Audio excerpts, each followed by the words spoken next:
Hello everyone and welcome to today's webinar on Open Educational Resources, or OERs for short. My name is Donnie Ingram and I'm the Director of Online Learning in the Center for Instructional Design and Technology located in the lower level of the library. Today we are joined by our host, Adam Shaw, who's the Faculty Development Specialist at Wiley Education Services, or WES for short.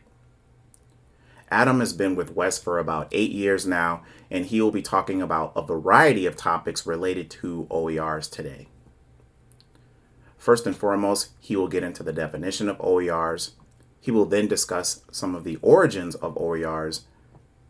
In addition, he will identify a process to implement OERs in your online courses. And lastly, he will talk about some of the benefits and challenges of implementing OERs in your online courses. With that being said, I'm going to go ahead and turn it over to Adam. Take it away, Adam. Awesome. Thank you, Donnie. So yeah, like Donnie said, welcome to our workshop on open educational resources today. As you might know, the use of OERs is really just a growing trend among instructors and course developers, particularly those who are online, but of course in the face-to-face classroom as well. But really the growth of OERs tends to spring from this idea that they almost represent a movement of sorts, and that is a movement to really bend the cost curve of online education for students. The cost of textbooks in particular has really just become one of the sort of hidden expenses of higher education, so to speak. And while OERs were developed with a context such as that it served a variety of purposes, the financial piece is one of the main reasons to consider their use today.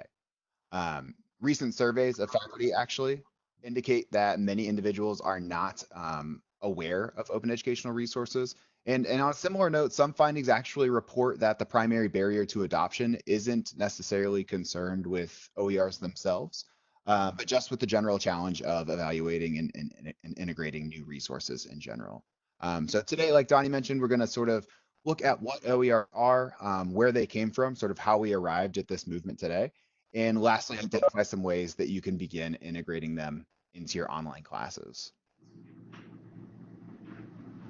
So really quickly, just a couple of quick logistical items. There is a sign-in form available. It's on your screen. I wasn't sure if y'all would prefer to sign in or just hand your contact info off to Donnie. So either way works. I've also inserted that into the chat. Everybody who's here today, I'll be sending out certificates in case you'd like to keep that saved as sort of a show of your professional development here. And like I said, either the sign-in form or if you just want to collect attendance, either way works for me. And then also just a couple quick WebEx tips. First off, feel free to jump in at any time if you have a question. It does sound like we're getting a little bit of audio feedback right now. It might just be me. I got you. Okay, perfect. I'm muting audio right now. Okay. Well, if you're able, you're welcome to jump in at any time if you have a question. Similarly, if you want to just use the chat to ask a question, you're more than welcome to. The only thing is I can't necessarily see the chat panel while I'm presenting, but Donnie had mentioned to a few of us who showed up early that he'd be willing to look for a break and let me know when questions were ready. Or similarly, we can always ask questions or talk at the end. Really, I'm here to just be as flexible as possible and really to serve you in whatever way I can.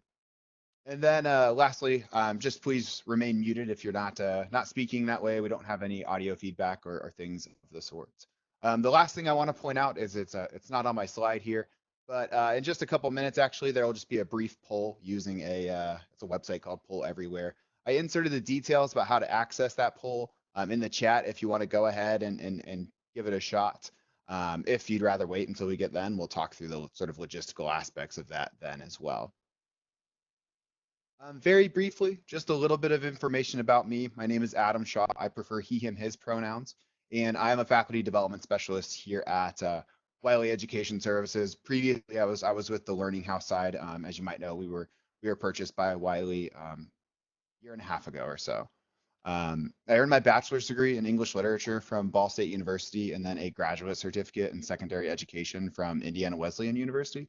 And lastly, my master's degree in learning design and technology from Purdue University. As you might be able to guess from that sort of progression, I started my career in secondary education, primarily as a high school English teacher.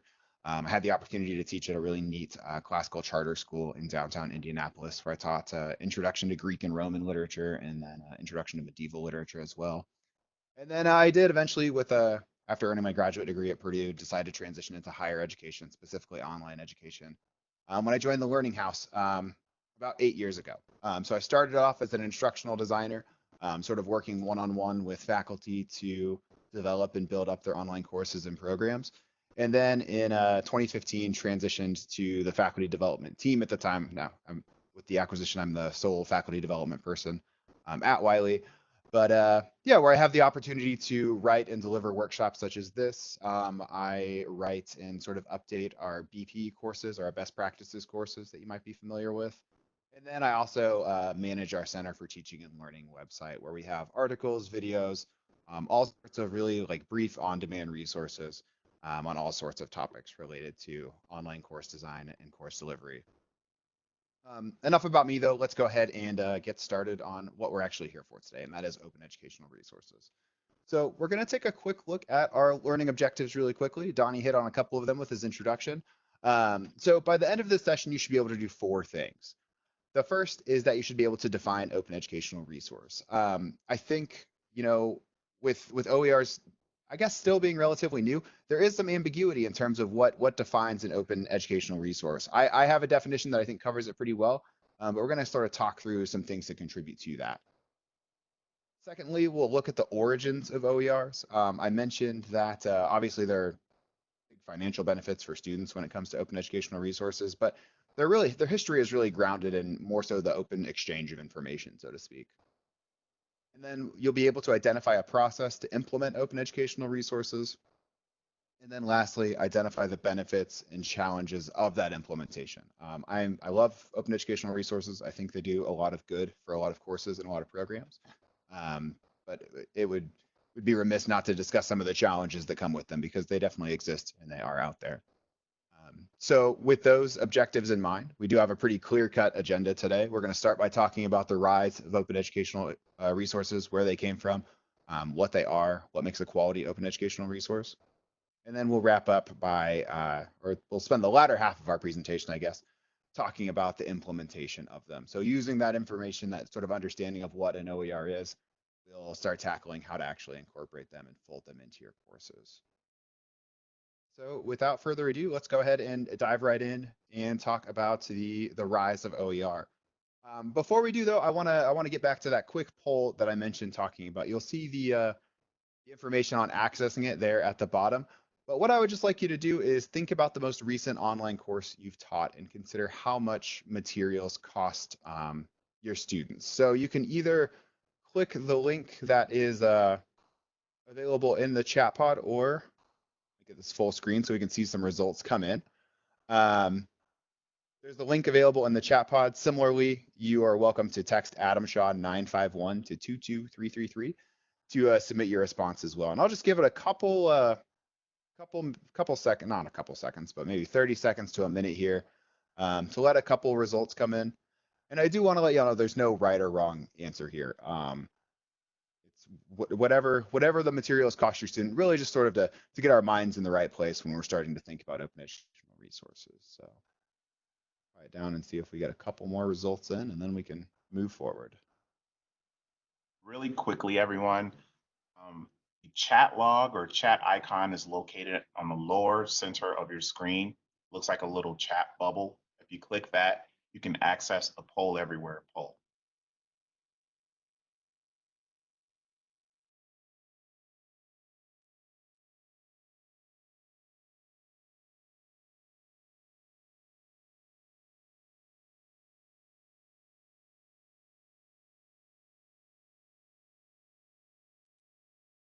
I'll just give it a couple more seconds here, see if anything pops in. If not, no worries either way.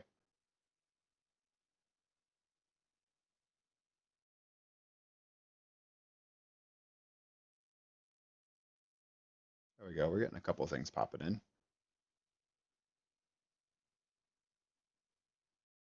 Awesome. Well, I guess the main thing that I would like you to take away as we sort of think through this number, and we see that the responses we do have sort of look toward that like 50 to 100 plus range. And like I said, there's no right or wrong answer. I would just encourage you to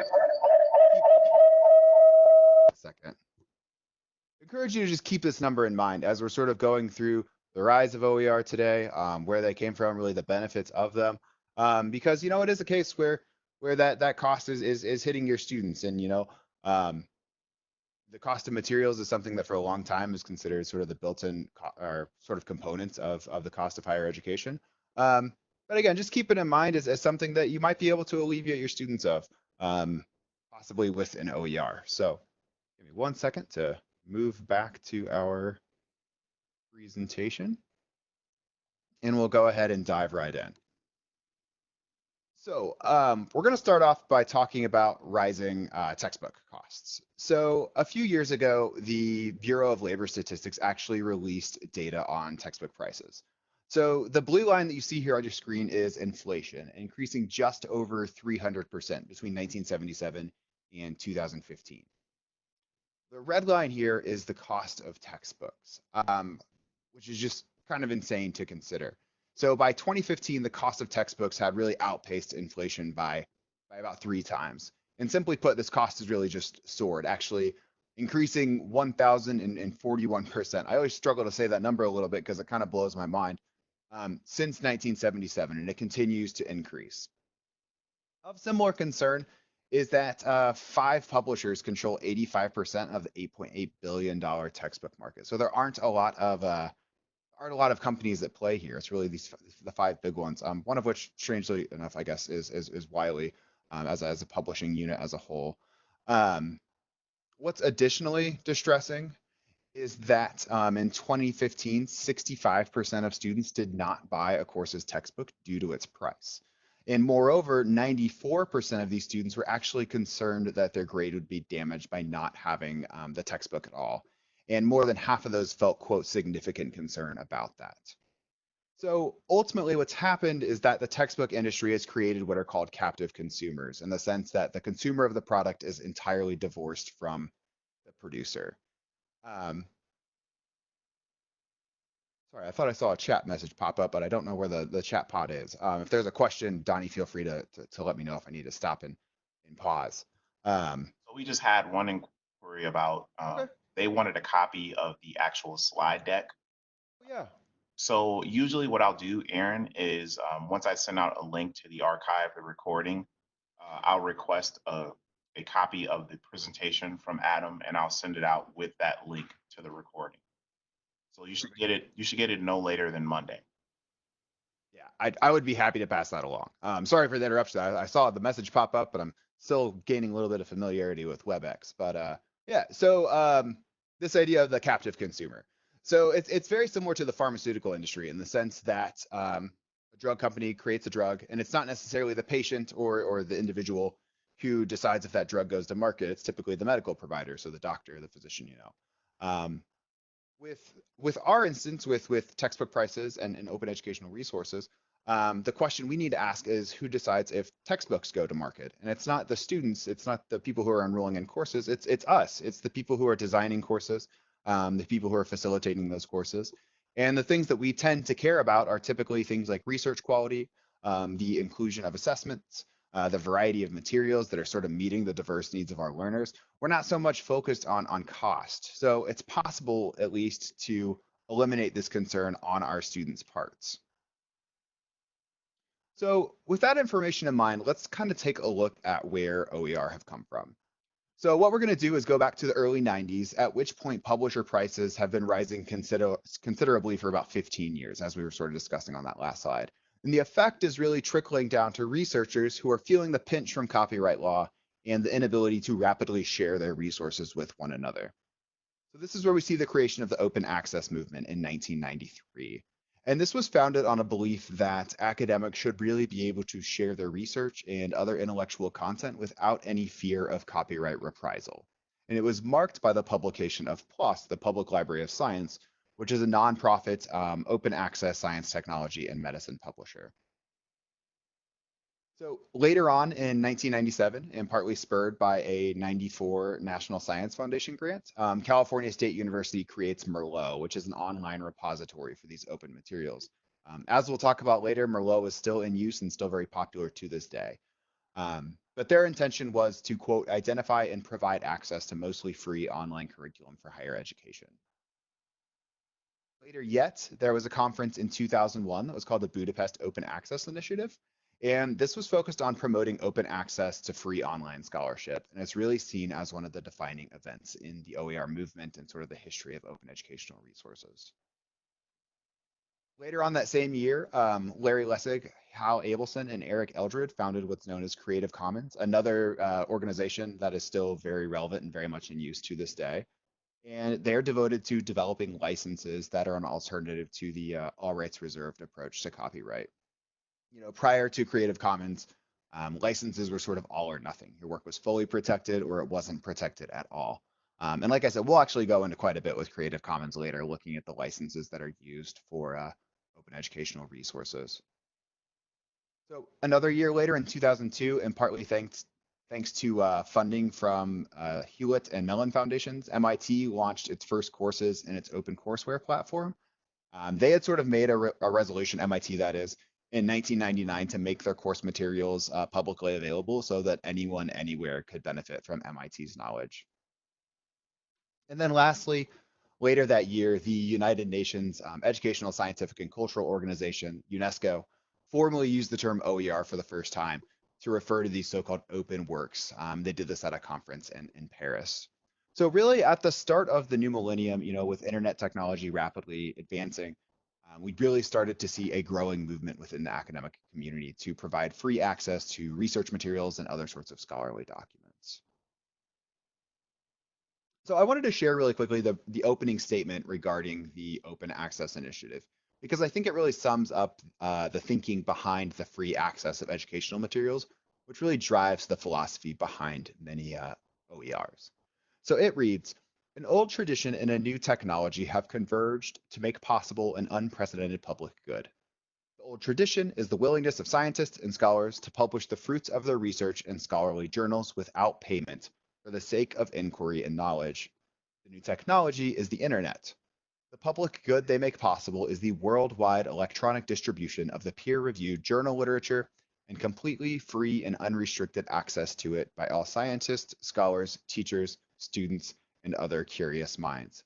And I think you can really see the ideals of open access to content just embodied in this opening statement. So by 2002, the end of those moments I talked about a couple of slides back, there is really a pretty coherent movement occurring throughout the academic world that's pushing for less restrictive use and distribution of educational materials. But since then, there have actually been quite a few other contributors to the move toward openness, though they are a little less like formative than the ones we previously spoke about. So the first is Carnegie Mellon's Open Learning Initiative. And this started in the early years of the new millennium. And they really have three goals. They're looking to, first off, improve learning and teaching through science. Secondly, they're looking to democratize learning. And then lastly, they're looking to foster a community. And it really emerged from the idea of integrating Carnegie Mellon's expertise, in cognitive tutoring into entire standalone courses. So they have a really strong focus on quality and effectiveness. Many of you are likely familiar with Khan Academy, which was founded in 2008. Their goal was to create a set of online tools that help educate students of all ages on just a variety of topics. These aren't necessarily entire courses like the OLI tends to push out. Most of them are videos. A lot of them are like drawing hand videos or whiteboard videos. So they work really well as supplemental material, and I believe it started in the maths and sciences. But it has expanded considerably in the years since then. And then lastly, from 2006 to 2012, we really saw the rise of MOOCs, or massive open online courses, which really continued to bring the concept of open into the public vernacular. 2012 actually was called the year of the MOOC by the New York Times, partly just due to the emergence of sites like Coursera, Udacity, and edX in particular. I won't spend too long on these, but one thing that's important to note is that each word within the MOOC acronym is fairly disputable. This poster image really indicates a lot of the variability in things like massiveness and openness when it comes to the various MOOCs out there. And what they're saying is that, what does massive mean? Does it mean that 100 students can enroll, 1,000 students, 100,000 students? Similarly, what does open mean? Does it mean that it's free of charge? Does it mean that it's just low cost? There's variability in each of these things. And as we'll discuss later on, some of this variability and some of this ambiguity really applies to OERs as a whole as well. So as we've been covering, over the course of the past 2 decades, there has really been an increase of open materials and an awareness of them. And this has been coupled with large scale courses such as those MOOCs that have really drawn significant media attention. And what we've seen as well is really a gradual bend in the curve of student spending on textbooks and on textbook supply or on supplies. And really, as you can see, spending at both private and public institutions kind of started flattening off towards 2013. And this begs the question of why has this happened given the unabated rise of textbook prices? And there are likely three primary explanations. First is the emergence of open content. So we have low cost and no cost materials available and really continuing to make a rise in the education industry. Secondly, as we talked about early on, we have students flat out not buying materials. And then lastly, we have the Higher Education Opportunity Act. So we've talked about the first two, so we're going to pay a little bit of attention to the third here briefly. So the Higher Education Opportunity Act was technically an update to an earlier law, the Higher Education Act of 1965, which was originally drafted to, quote, strengthen the educational resources of our colleges and universities and to provide financial assistance for students in post-secondary and higher education. And this had four primary stipulations. The first is that publishers increase the transparency of textbook prices, primarily to professors who prior to this had sometimes been ignorant of the cost. Secondly, that publishers must unbundle textbooks from their supplementary materials, so things like CDs or access codes. One way publishers would increase their costs as time went on, without making really any substantive updates to the content, was to add or bundle on additional content. And when these things were added, these things like the quiz banks or access codes, the cost went on to the student. Next, that colleges must list the prices of textbooks in the course catalog and include a net price calculator on their website to help families determine the actual cost of going to school. And then lastly, that the Government Accountability Office would complete a report within a few years on the effect that the law had had on the textbook industry. And they actually did find that in particular, efforts by colleges to disclose textbook prices during course registration were successful. So they help students take advantage of cost-saving options like used books or renting textbooks and those sorts of things. The term open, it tends to be used in a variety of ways, and they're not necessarily all the same. When it comes to OERs, though, open is really meant to refer to the idea that they should allow users, and by users I mean, us, instructors, faculty, developers, the people who are looking for this content to be used in a course, to engage in what are called the 5R activities. So the first R refers to the ability to retain. And this means that you should be able to make, own, and control copies of the content. So you should be able to download it, you should be able to duplicate it, store it on your device, your smartphone, whatever, and manage it in a way you wish. Secondly, ideally, you should be able to reuse the content, meaning that you should be able to use it in a wide range of ways. So you can include it in your course. If you want to send it to some students who are in a study group, that's fine. If you want to include it on like a teacher website or your faculty profile, that should be fine as well, or maybe included in a video. Third, you should be able to revise the content. So you should be able to adapt, adjust, modify, or just alter the content itself, like translating it into another language, for instance, if that's a need. Next, you should be able to remix the content. So you should be able to combine, the original or revised version with other material to create something new. So maybe creating like a mashup or a new video or something of that sort. And then lastly, you should be able to redistribute the content. So you should be able to share copies of the original version, your revision, or your remixes with others. So maybe you find an OER and you revise it and you share it with a colleague or you share it with a friend. That should be available to you as well. And the argument is that if a work doesn't allow for users to engage in these activities, it really reduces the relative openness of the educational resource. So With that in mind and sort of keeping it in that direction, let's look more specifically at what OERs are, what they're defined by. Definitions of OERs really tend to vary on a few different levels. And the key ones are, first off, the nature of the resource. Is it a digital resource or is it a print resource? Secondly, the source of the resource, is it designed for educational use or was it designed for like commercial use?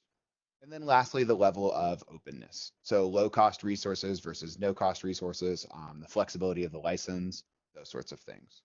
And because of this, it can be difficult to determine whether some items, things like print books or digital articles that were written for a purpose other than education, really qualify as open educational resources.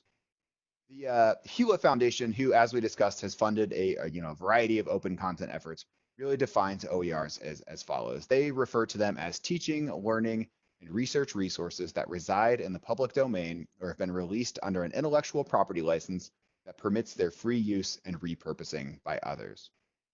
A general agreement is that the term open educational resources really refers to any content, online or not. It's not just limited to electronic documents. That is freely available to students and faculty members, without requirement of a license or requirement of payment. Really throughout the modern history of education, instruction tends to revolve around textbooks and resources that are licensed from publishers. And OERs are really breaking this model down because they can provide, an inexpensive and more flexible alternative for supplying students with quality instruction. The use of OERs has really become more and more prevalent in our digital age, as a way of transmitting this information between instructors and students. The internet is making it more possible for us. But really, OERs are more than just a reference to free resources. As I hinted at early on in this presentation, it really is the embodiment of a movement and a belief that education has just kind of become needlessly and sometimes ridiculously expensive. So in this sense, utilizing OERs can almost be seen as a grassroots action that faculty can take to really bend the cost curve of education, even if it is just a little bit.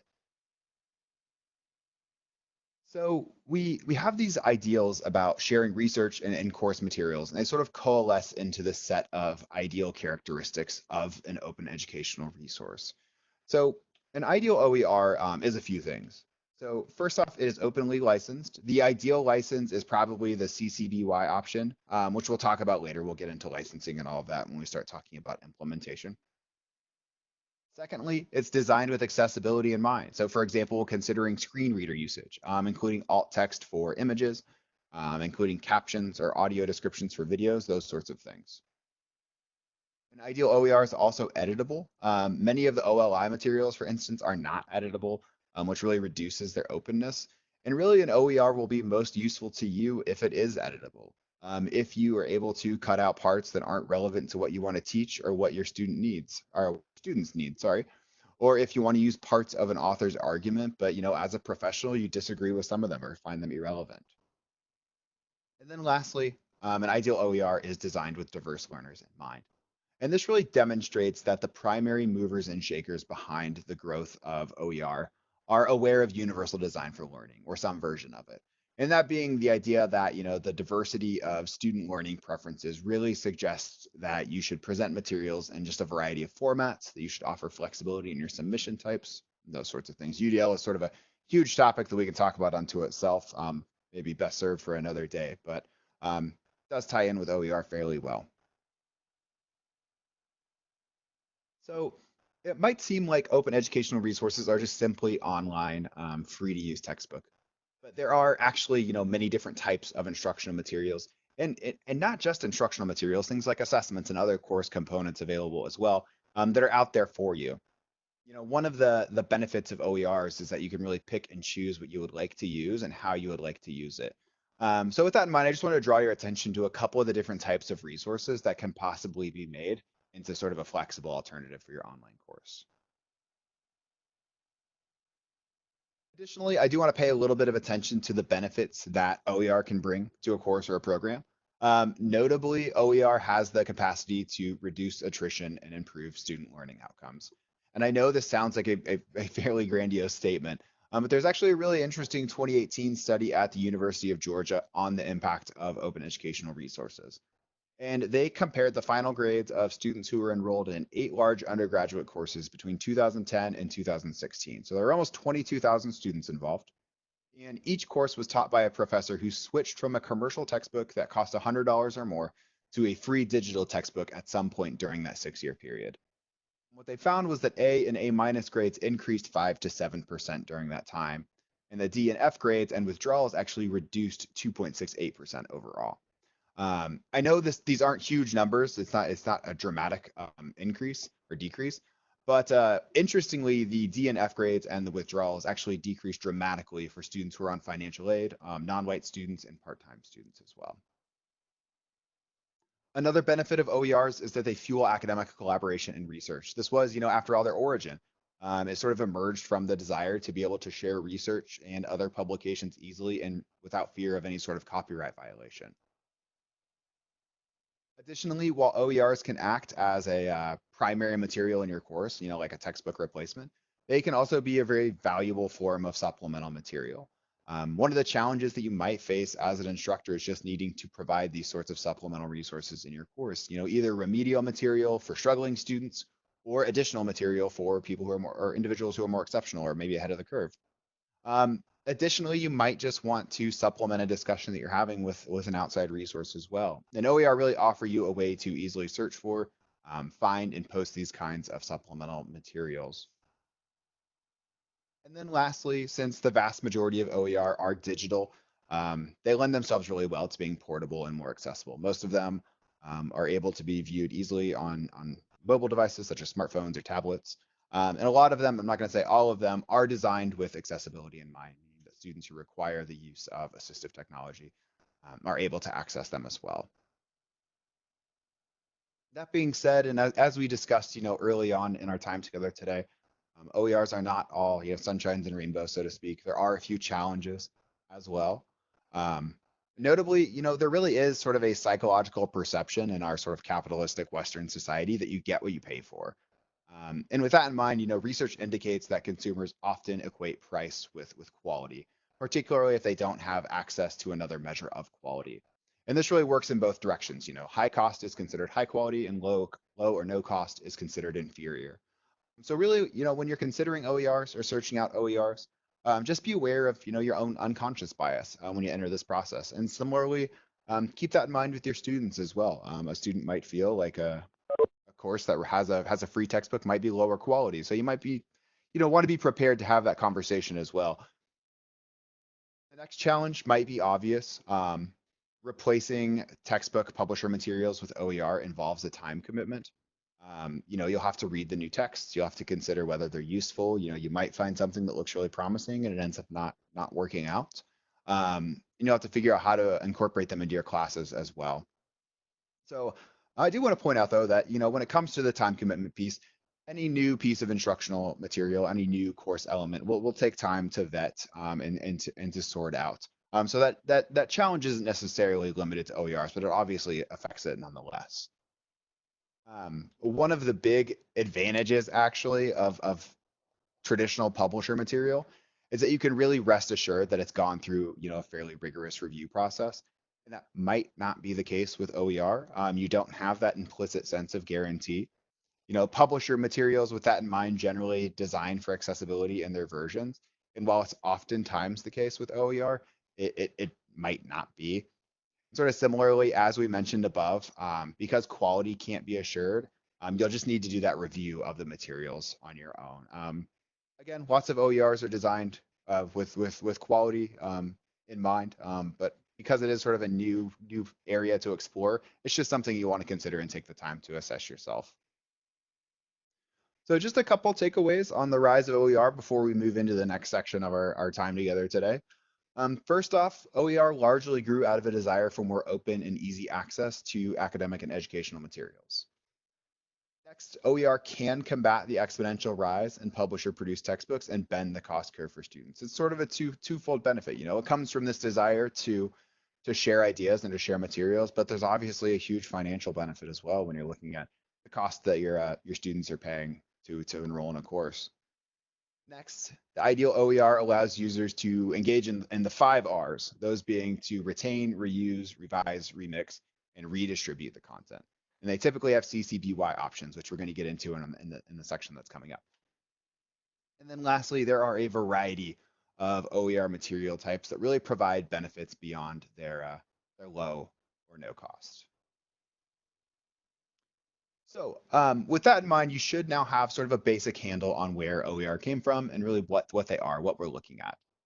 They are more than just free resources. You know, they are the embodiment of really a movement within academia to make resources more freely and easily available. And you might be wondering how to do that, how to get started. So we're going to spend the second half of our presentation really looking at that. So if you're thinking about switching from traditional materials to OERs, you know, it really becomes a question of what sort of consideration should you take into account. You know, as with many instructional design decisions, we always recommend starting with your instructional alignment and really considering a couple key things. So first off, what learning objective are you trying to address? And secondly, what assessment is the desired resource preparing students for? And one thing that might help as you consider this is the course design triangle. This is a visual metaphor that we tend to use oftentimes in our faculty development resources to think through course design and instructional alignment. And it consists of objectives, assessments, and instruction, all of which are surrounded by a course context. So course context, we're referring to maybe the descriptions of assignments or other course resources, maybe your module introductions, the announcements you send out to students, all sorts of things. But ultimately, this metaphor is designed to illustrate the principle of alignment and the importance of your objectives, instruction, and assessments aligning with one another. So with this in mind, especially early in OER implementation, I would encourage you to think about the material you're trying to select. You know, what assessment is it preparing students for? And in turn, what learning objective does that assessment measure? You know, the OER that you're looking to include should fit into the other two components fairly well. You know, if you find a really neat OER, it's cool, it's engaging, it does some really, I don't know, cool stuff with like maybe interactivity, but it doesn't prepare students for the assessment, you know, will likely not pass that assessment and they won't meet the objectives of the course. So first and foremost, you want to keep that instructional alignment. I guess you want to keep it aligned. If you are looking for something other than instructional materials, of course, that is 100% fine. As we've sort of mentioned, OERs, you know, there are assessments out there. There are other course elements that are open and available to you. You just want to make sure that, again, the three sides of the triangle remain in balance with one another. So if you're looking for an assessment, for instance, you would just want to make sure that you're aware of the learning objective that the assessment's going to be measuring and that the instructional materials will prepare students for it. Again, keeping that alignment intact. So once you've figured out your alignment, it is time to start looking for the OER itself. So in most instances, this means identifying and really starting to dig into a repository. On your screen is a list of some of the most popular OER websites, but I want to bring particular attention to the Open Textbook Network, which St. Ambrose is actually a member of. So the OTN provides its members with access to what's called the Open Textbook Library, meaning that you have access to open textbooks that are free to your students, and actually as a huge added bonus, that are reviewed by faculty at OTN's member colleges. So, you know, as one of the challenges we talked about was that OERs can take a little longer to review or vet or make sure they're good for your course. One benefit of using or being a member of the Open Textbook Network is that the resources that you find in their library have been evaluated. So they should be of high quality, they should be accessible, those sorts of things. Additionally, OER Commons and Merlot are two of the largest repositories of OERs. I know I mentioned both of those a little earlier. And they both allow users to search by subject, grade level, if you're looking for like K through 12 resources, or keyword as well.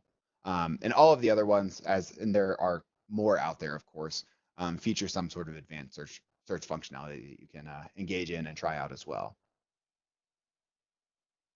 So when you're engaging or exploring OER repositories, I would encourage you to take advantage of the search functionality that many have.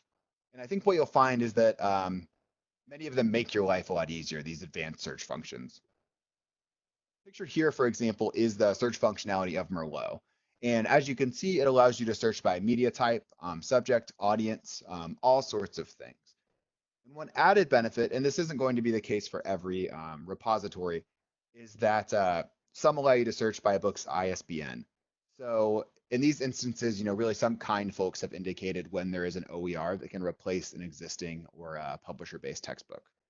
So really overall, these types of search features just make it much simpler to find exactly what you're looking for, especially going back to the ISBN piece. If you can find something that matches your existing textbook's ISBN, I mean the time commitment that you sort of gotten out of, so to speak, is just tremendous. So the next essential step in effectively integrating OERs is to evaluate the quality of the materials. We've talked about this a little bit already. It's probably a little bit of an obvious step, but definitely one that you should anticipate and one that should take you some time. Even if it is one that has been previously, vetted, it's definitely worthwhile to take the time to look at the resource itself. You might just want to do an old-fashioned literature review, listing the pros and cons of the content. Um, some of you actually might be aware too that we offer a micro course on open educational resources. These are sort of a new offering from a faculty development standpoint for us here at Learning House and Wiley. There tend to be like 1 to 2 module deep dives into a topic. And OERs were our first micro course. They tend to be our most popular one. And it covers a lot of the same material we've discussed today, but in slightly more detail. And one of the things that it includes is a rubric to help you evaluate an open educational resource. For what it's worth, the rubric encourages you to evaluate based on a number of criteria, some of which may or may not be relevant to what you're looking at. Because OERs can sort of be and do so many things, we had to consider a lot when it came time to create the rubric. So it considers things like alignment, the explanation of the subject matter to learners, the quality of assessment, the quality of technological interactivity, opportunities for deeper learning, those sorts of things. I meant to drop it in the chat ahead of time. I can add it to the chat afterward if there's any interest in it. I did just want to show it off really quickly though, because it can be a helpful tool. So give me 1 second, I'll drag this onto our screens here. So yeah, this is the rubric that we developed. As you'll see, it's just a very simple Word document. I actually wanted to take a minute to talk through this quick line here at the top. We were really fortunate when we were developing our micro course to find an existing OER rubric that had one of those CC BY option or licenses that I keep coming back to, and then I'll get into further detail here in a second. So this gave us the ability to download the rubric, sort of modify it for our purposes, and to reshare it as long as we give attribution. That's what we've done right here at the top. Similarly, what you'll see, and I'll get to the rubric in just a second, I promise, is we've assigned that same license to the rubric as well. So if this is something that you are interested in, and say maybe you want to modify it for your own purposes later on, you're totally welcome to do that. It just has the sort of the license itself available at this link. In case it really just asks that you attribute it and use it similarly as well. So these are some of the criteria that we discussed just a second ago. And essentially the rubric breaks each one down onto its own page. So this one is in particular is looking at instructional alignment. And as with most rubrics, I won't get into rubric construction. You're able to grade the OER on a number of criteria. One thing, because again, it does have to be so broad, is that we do include a not applicable column here. Alignment is going to be applicable to most, I guess, but there are instances where, a particular criteria might not be applicable to what you're trying to do. So we wanted to build that in so people aren't getting dinged for something that they're not trying to accomplish with their open educational resource. But again, just wanted to show it off really quickly. Similarly, if you're interested in our OER micro course, I'd be happy to pass that information along as well. Get right back to the presentation here really quickly. So again, our OER evaluation rubric can be a helpful tool. Similarly, there is a set of criteria that you can use, known by its sort of amusing and admittedly kind of immature acronym. I didn't come up with it. CRAP. Technically, it is only supposed to have 2 A's, but I've added a third, which I'll get to here shortly. So this stands for, first of all, currency. How new is the material? Secondly, it considers relevance. So does the work address what you need? Can you trim it down or add to it if you need to? It considers the authority. So who wrote it? Is it somebody who's reputable to write in this field? It also considers accuracy. And this is where you really get to leverage, your expert opinion. Is it accurate? Is it accomplishing what I need it to? And are they beliefs that have been, written correctly. This is the A that I've added, accessibility. And this refers to whether the material is, accessible. Can it be used with assistive devices? And this is where an instructional designer or campus staff might be available to help, if it's something that you're unfamiliar with sorting out on your own. And then lastly, the last criteria is purpose. Just consider any bias that the book or resource, sorry, might exhibit. So I keep sort of hinting at licensing, but let's talk about it briefly before we move too much further. So any resource that you produce is by default protected under copyright law, just like any other piece of intellectual property, meaning that it's not an OER. Once a work is created, it's protected, it's not open. So most OER creators have waived those copyright guarantees in favor of one of these open licenses that forego, the traditional protections of copyright law and really outline the conditions that creators have set for others to use their work. So going back to like the OER rubric, for instance, the license that was, assigned to the original one that we found said that it can be reused and it can be modified as long as credit's given. So we did that and we followed the terms and just asked that anybody else who uses it does the same thing. Obviously, as you can see on your screen, there are lots of different licenses that could be ascribed. And one of the organizations that's really the core of this is Creative Commons, which we talked a little bit about earlier as well. And this is a nonprofit organization that has developed licenses that are used to authorize, specific usage and modifications to intellectual property.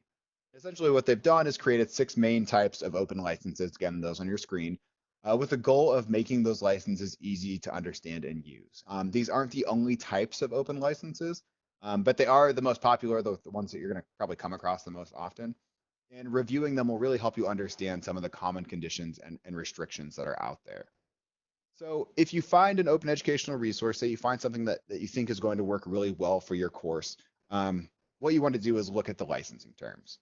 So the first thing I would suggest you do is just check for a Creative Commons license at the top or the bottom of the website page or resource.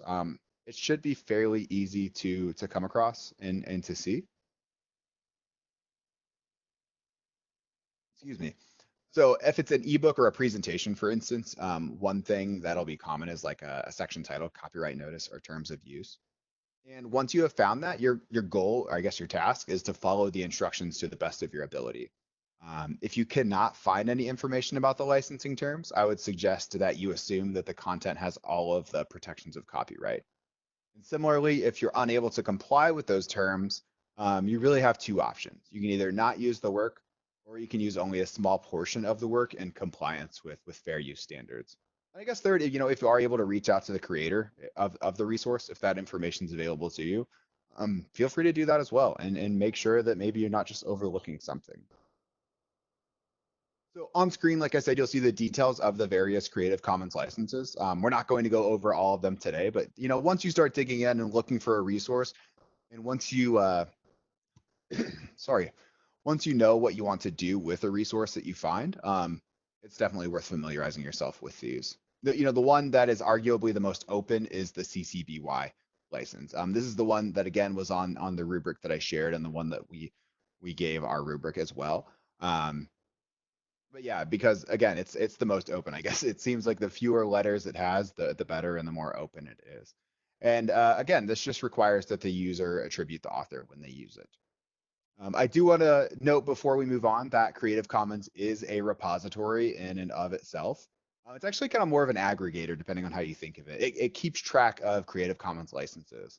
So what you can do is search for items to like use and remix, for example, meaning that you can really limit your search results to things that are applicable to what you're looking to do or what you're looking to accomplish in your course or with a specific work.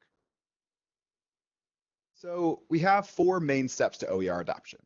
First off, we're trying to ensure alignment. Secondly, we look at finding a resource, again, probably through a repository. Third, we have to evaluate that resource. And the last thing we're going to do is identify the license. But remember, there are a variety of OER types, and given the usage rights, at least when it comes to an ideal OER, there are really some creative things that you can assign to your students. So with that in mind, we'll sort of move toward wrapping up today with some examples to really just get the creative juices flowing. So one thing you could do if you're comfortable working with media would be to maybe you find a video OER and you could remove the audio track from that and ask students, I'm sorry, to record their own audio track. This could be, they could provide a voiceover narration, they could provide a commentary on the subject, all sorts of things. Similarly, you could grab an open image. You could remove the labels if they exist, and you could ask students to label it themselves. Maybe it's a biology course or something where you find a really informative image of the heart or another body part, and students label that. PowerPoint can be a great tool when it comes to um, working with images. It just works really well to be able to add and move and save slides as images and those sorts of things. Third, if you find something that is, problematic in an OER, you don't necessarily have to discount it. You can use it as a teachable moment. You can ask students to identify what's wrong with it and ask them to maybe even modify or correct it. Similarly, you could ask students to create their own study guides or summaries of text, and you could ask them to even publish those to the repository where they found them. Really engage your students in taking part in this, larger academic conversation that OER was founded on. Reviews for OERs are quite useful. Reviews for most things, honestly, are quite useful. Like consider like shopping on Amazon. I know I tend to look at the reviews before I buy something. And OERs are really no different. So you could ask students to submit their reviews. You could aggregate the best pieces into sort of a review that you submit on behalf of your course, and you could submit that to the repository. And then lastly, one effective study strategy for your students is to develop quiz questions as they go through the material. So you could even have students submit these to you and maybe consider again submitting those to a repository as well.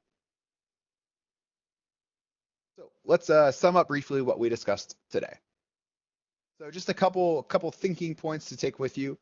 First off, OER tend to represent an open access philosophy that reduces costs for students, offering instructors really a grassroots opportunity to bend the cost curve of higher education. Secondly, OERs provide a number of benefits both to you and your students, but again, they do require time to evaluate and integrate. But again, this is the case with any new course material. And also, I would like to come back to the open textbook library, the open textbook network that St. Ambrose is a part of, which can save you some of the time that's associated with evaluating a resource. Next, when considering an OER, be sure to evaluate the licensing terms as well as the quality. You want to make sure that what you set out to do with a resource is something that you're actually able to do. And then lastly, just consider including OERs in your course. And then I do want to come back to it. Consider contributing to a repository yourself. Maybe you do create a really cool resource or activity. It doesn't have to be like a full textbook. It can be, maybe a small article or a piece of supplemental material.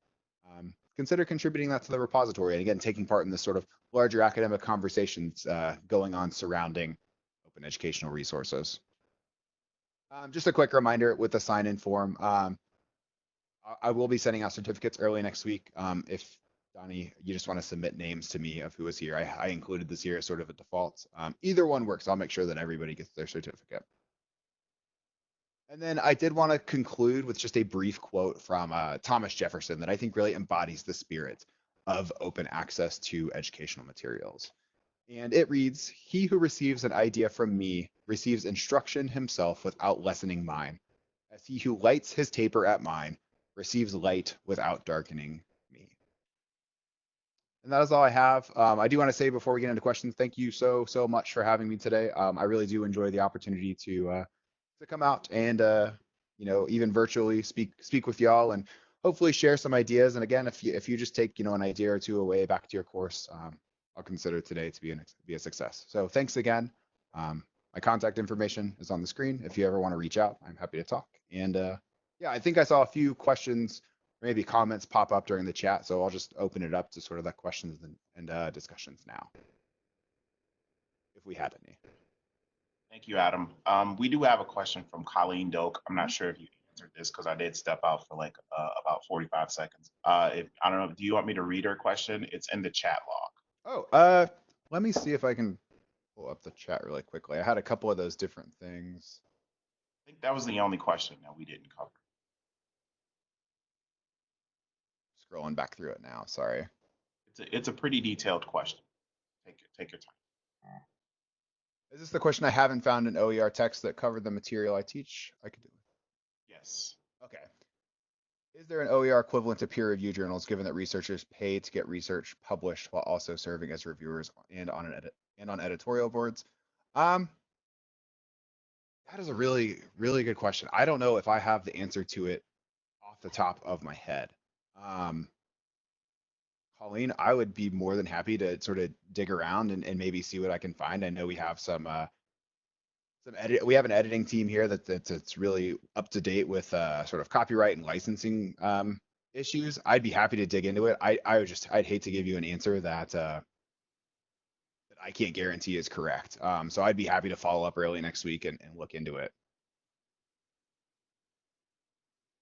And I saw, yeah, absolutely, Colleen. Aaron, you chimed in with a question as well. A follow, how or at what level does for educational purposes stamp cover us in the use of materials that are not open access, I guess? So this would tend to, I think, maybe fall into the fair use conversation. Um, because I guess if you're looking at a resource that is licensed as open, you should be free to use it in your course. If it's something that is copyright protected, that gets into a conversation with fair use. And really, so there are like a number of fair use guidelines. Um, Trying to think of a good way to go into it without going on a deep dive into fair use. It might be one of those things where I'd be happy, Aaron, to pass along some of our fair use information if you would like me to, because it comes down to the quality, not the quality, I'm sorry, the quantity, and the portion you're using. You know, if it's, for instance, I tend to default to like movies as an example. You might not be thinking about a movie, but for instance, you couldn't like use a full yeah, you couldn't use like a full movie. You would have to use like a portion of it, and it considers like what portion you consider as well. So, um, maybe if you're sharing a research article, maybe not sharing like the key findings of it. So, yeah, I would encourage you. There's actually some really good materials on fair use on our Center for Teaching and Learning website at ttl.learninghouse.com for the time being. Will be a Wiley site in the near future. Colleen. In the past, I was only allowed to give students web links to articles that the university had access to, not attaching PDFs of journal articles. Um, so the debate about sending links as opposed to attaching the actual PDFs of the articles themselves, I don't want to say links are a way of getting around copyright necessarily, but links tend to be preferable when it comes to copyright protected works because when you upload the PDF or maybe like embed a video in your course, it might not like it's not necessarily the case that you're stealing that work. You're not. You're sharing it with your class, but the argument against it is that it becomes harder to, I guess there's like an illusion that, maybe it is your video, maybe it is your PDF. Whereas if you link out to the site that it originated from, there's really no illusion there because you're sending them to the source of the material. So it's really just sort of, I guess, it's more about being safe than really the legality of the usage when it comes to linking versus actually uploading the materials. When it comes to the OERs in particular, really either one is fine because they have those open licenses. Any questions? Any other questions from the group? Really good questions, Colleen and Aaron. Yeah, thank you for those. I would add too, we do have some, like I said, some great copyright and fair use resources on our Center for Teaching and Learning website. That's ctl.learninghouse.com. And if you search copyright or fair use, a lot of that information will come up. And really quickly, I will be sharing these resources, this slide deck, and also the archive recording of today's presentation next week.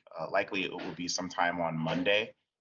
In addition, I did mention in my original message to the campus about the webinar that we will be having a raffle for folks that participated today with a yet to be named prize that I will announce on Monday alongside distribution of the archive recording and the PowerPoint slide deck.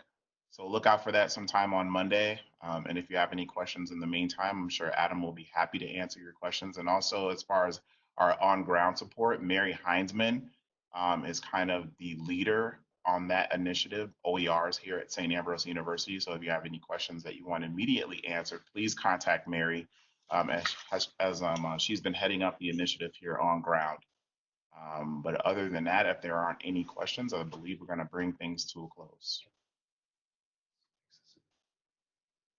Oh, Olivia. Okay. Oh, yeah.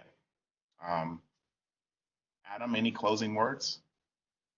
No, I don't think I have anything additional. I will point out, my email address is on the screen. You're welcome to reach if anybody has any questions about anything regarding OERs, copyright, fair use. You're more than welcome to reach out at any time. There isn't like my door is not closing anytime in the near future. So even if it's like a month down the road and you're looking for an OER and have a question, I would be more than happy to talk. So um, I'm always here to help. Again, I'm thankful that you had me here today. I appreciate y'all chiming in and taking some time on your Friday. So that's all I Thanks. have. Thanks a lot, Adam. Thanks, Thanks, Adam. Johnny.